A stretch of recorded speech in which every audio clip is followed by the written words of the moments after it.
உன்னம்பிக்கைதான் உண்மையான சக்தி. வாழ்க்கை பயணத்தில் நம்பிக்கை என்னும் துணையை தேடிச் செல்வோம். ஒரு அடர்ந்த காட்டில் ஒரு சிறிய கிராமம் இருந்தது. அந்த கிராமத்தில் வாழ்ந்த மக்கள் அனைவரும் மிகவும் ஏழ்மையானவர்கள். அவர்களுக்கு அடிப்படை வசதிகள் கூட சரியாக கிடைக்கவில்லை. அந்த கிராமத்தின் தலைவராக இருந்தவர் முருகன். அவர் மிகவும் தைரியமானவர். ஆனால் அவருடைய கிராம மக்களின் வறுமையை பார்த்து மிகவும் வருத்தப்பட்டார். ஒரு நாள் முருகன் கிராமத்தை பெருமையாக பார்ப்பதற்காக மலையேற முடிவு செய்தார். அவர் கிராமத்தின் எல்லையில் இருந்த ஒரு பழமையான கோவிலுக்குச் சென்றார். அங்கே ஒரு வயதான துறவி அமர்ந்திருந்தார். துறவி முருகனை பார்த்து, "மகனே, உன் முகத்தில் ஒருவித கலக்கம் தெரிகிறதே, என்ன விஷயம்?" என்று கேட்டார். முருகன் தன் கிராமத்தின் வறுமை நிலையையும் மக்களின் துயரத்தையும் துறவியிடம் கூறினார். "ஐயா, நாங்கள் என்ன செய்தாலும் இந்த வறுமை எங்களை விட்டு அகல மறுக்கிறது.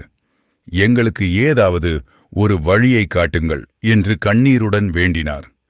துறவி புன்னகைத்து, "மகனே, உன்னிடம் உள்ள உண்மையான சக்தி உன் தன்னம்பிக்கைதான். அதை நீ உணர்ந்து செயல்பட்டால் உன் கிராமத்தின் வறுமை நீங்கிவிடும்" என்றார். முருகன் குழப்பத்துடன், "தன்னம்பிக்கை எப்படி எங்கள் வறுமையை போக்கும் ஐயா?" என்று கேட்டார். துறவி விளக்கினார், "தன்னம்பிக்கை என்பது ஒரு விதை போன்றது. அதை நீ உன் மனதிற்குள் விதைத்து நம்பிக்கையால் நீர் ஊற்றினால் அது விருட்சமாக வளர்ந்து உனக்கு பலன் தரும். நாளை காலை சூரியன் உதிக்கும் முன் நீங்கள் அனைவரும் கிராமத்தின் மையத்தில் உள்ள பெரிய ஆலமரத்தின் கீழ் கூடுங்கள். நான் உங்களுக்கு ஒரு வழி சொல்கிறேன்." முருகன் துறவிக்கு நன்றி கூறிவிட்டு கிராமத்திற்கு திரும்பினார். மறுநாள் காலை முருகன் கிராம மக்களிடம் துறவி சொன்னதை எடுத்துரைத்தார். முதலில் அவர்கள் தயங்கினாலும் முருகனின் உறுதியான பேச்சைக் கேட்டு ஆலமரத்தின் கீழ் கூடினர். அப்போது துறவி அங்கு வந்து, "மகன்களே, உங்கள் கிராமத்தைச் சுற்றி ஏராளமான காடுகள் உள்ளன. அவற்றில் பல பயனுள்ள மூலிகைகள் உள்ளன. அவற்றை நீங்கள் சேகரித்து அருகிலுள்ள நகரங்களுக்கு கொண்டு சென்று விற்றால் உங்களுக்கு நல்ல வருமானம் கிடைக்கும்.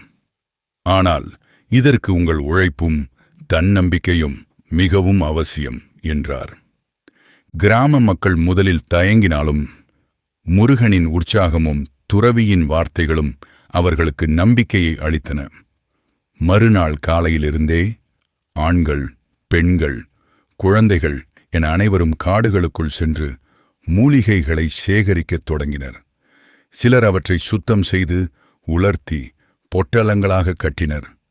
முருகன் அவர்களை ஒருங்கிணைத்து பொருட்களை சந்தைக்கு எடுத்துச் செல்ல ஏற்பாடு செய்தார். ஆரம்பத்தில் சில சிரமங்கள் ஏற்பட்டாலும் அவர்கள் ஒருவருக்கொருவர் உதவியும் தங்கள் உழைப்பின் மீது நம்பிக்கை வைத்தும் செயல்பட்டனர். முதல் முறை சந்தைக்குச் சென்றபோது அவர்களுக்கு எதிர்பார்த்ததை விட குறைவான பணமே கிடைத்தது. ஆனால் அவர்கள் மனம் தளரவில்லை. "நாம் இன்னும் சிறப்பாகச் செய்ய வேண்டும். நம்முடைய மூலிகைகளின் தரத்தை உயர்த்த வேண்டும். மேலும் சந்தையில் உள்ள தேவைகளை புரிந்து கொண்டு அதற்கேற்ப செயல்பட வேண்டும்" என்று முருகன் கூறினார். அவர்கள் மூலிகைகளைப் பற்றி மேலும் கற்றுக்கொண்டனர். எந்த மூலிகைக்கு அதிக தேவை இருக்கிறது, அவற்றை எப்படி பதப்படுத்தி விற்பனை செய்தால் அதிக லாபம் கிடைக்கும் என்பதை அறிந்தனர். மெல்ல மெல்ல அவர்களின் வருமானம் உயரத் தொடங்கியது. சில மாதங்களிலேயே அந்த கிராமத்தின் நிலைமை மாற ஆரம்பித்தது.